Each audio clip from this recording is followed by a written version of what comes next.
বন্ধুগণ, আমি এই মুহূর্তে রয়েছি একটি তরমুজের জমিতে। আমি আজকে তরমুজের একটি গুরুত্বপূর্ণ সমস্যা বিষয়ে আপনাদেরকে সমাধান দেওয়ার চেষ্টা করব। আশা করছি আপনারা আমার পুরো ভিডিওটির সঙ্গে থাকবেন। তরমুজ গাছের একটি অন্যতম সমস্যা হচ্ছে গাছ ফেটে যায়, গাছ ফেটে রস বের হয়। এই সমাধানটা আজকে আমি আপনাদের জানাবো যে আপনারা কি কি দিলে এই সমস্যা থেকে পরিত্রাণ পাবেন। আপনারা দেখতে পাচ্ছেন এখানে একটি গাছ, তরমুজের গাছ ফেটে গিয়েছে।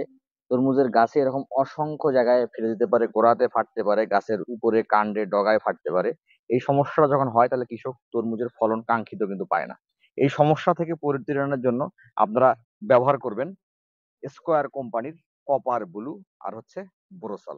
আপনারা চাইলে দুটো একসঙ্গে ব্যবহার করতে পারেন বা আপনারা চাইলে দুটো আলাদা আলাদা ব্যবহার করতে পারেন।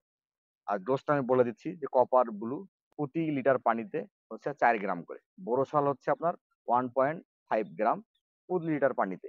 এইটা স্প্রে করার পরে আপনারা পরবর্তী দিন, অবশ্যই পরবর্তী দিন মনে রাখবেন আপনারা তারপর স্প্রে করবেন গোল্ডাজিম। তাহলে ইনশাল্লাহ আশা করা যায় আপনার এই রোগটা থেকে আপনারা পরিত্রাণ পাবেন।